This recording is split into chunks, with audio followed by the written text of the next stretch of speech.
Rahul, do you think so? This is a education emergency, and till now, what is the stand? Government ने जितना भी stand लिया, do you satisfied with that stand? और sir मेरा दूसरा सवाल भी है, जिस तरीके से आप आज स्टूडेंट से मिल रहे हैं, आज let me answer the question. See, there is a huge pressure on our students, and the pressure comes from a number of directions. The first direction is the large scale unemployment that is there in the country.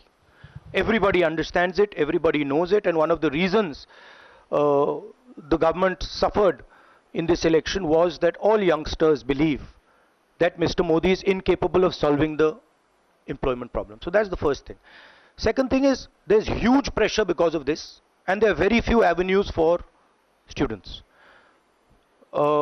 in all areas, right? So you've cut off the job avenue. Now you're cutting off the exam avenue. You're saying, you can take an exam, you can study, you can work as hard as you want. On the last date, we're going to tell you that the exam is cancelled. So, that avenue is also shut. You've shut avenues like Agniveer. You've shut avenues like the public sector. So the youth of India have nowhere to go. It doesn't matter whether you're an IIT graduate, IIT student, or you're trying to join the army. The youngsters in India simply have no way through. And it's not just a educational crisis.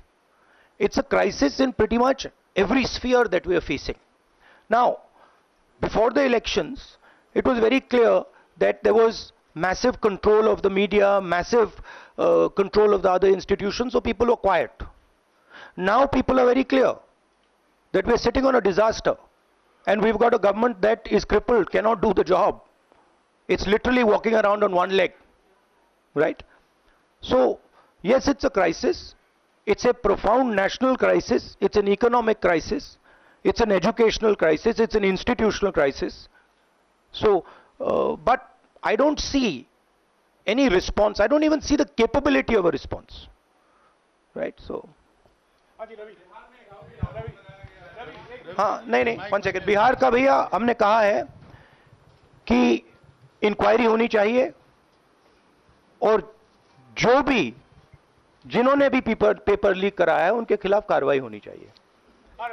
Rahul ji, चूंकि ये मामला national level पे भी exams में हो रहा है, state levels में भी एग्जाम्स में कई जगह इस तरह के पेपर लीक की घटनाएं होती है और करोड़ों छात्रों का जीवन अधर में लटक जाता है. आपको लगता है कि एक सख्त कानून बनाने की जरूरत है संसद में कि इससे निपटने के लिए? कैसे होगा, क्योंकि छात्रों का जीवन सख्त कानून आफ्टर द फैक्ट है, वो होना चाहिए.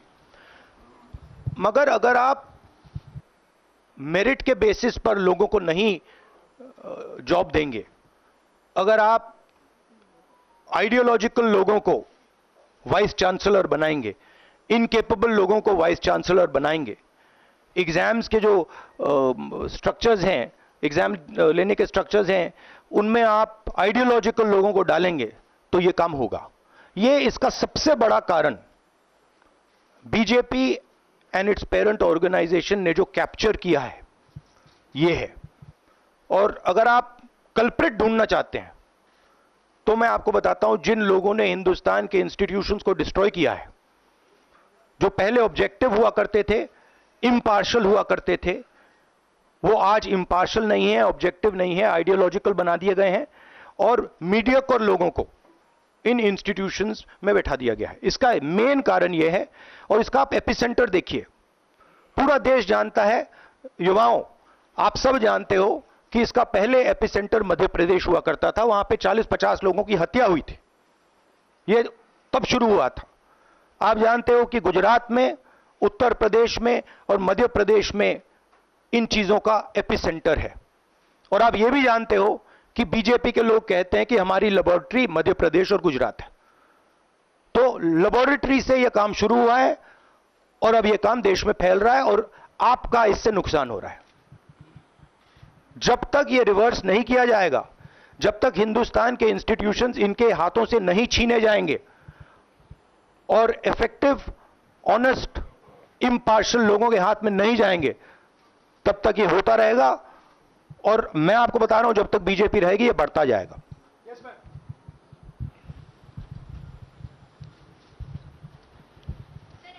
सर एनटीए के अंदर सारे एग्जाम्स आने लग गए हैं, नीट भी, नेट भी, और इवन कॉलेज एडमिशन्स भी उसी पे हो रहे हैं। तो आपको लग रहा है ट्रांसपेरेंसी कहीं ना कहीं वहीं ख़त्म हो जा रही है, क्योंकि वो एक एजेंसी जो है वही सारा कंडक्ट करा रही है।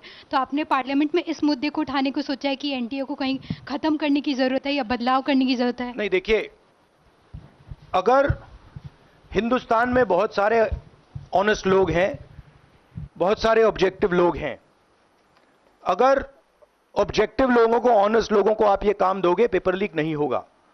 अगर आप मीडियोकर लोगों को राजनीतिक बेसिस पे, आइडियोलॉजिकल बेसिस पे चुन के करोगे तो ये काम होगा। और ये मैं कह रहा हूं, दोहराता जा रहा हूं कि हर हिंदुस्तान की हर संस्था को कैप्चर कर रखा है, लीगल सिस्टम को, ब्यूरोक्रेसी को, इंटेलिजेंस एजेंसीज को, इन्वेस्टिगेटिव एजेंसीज को, एजुकेशन सिस्टम को।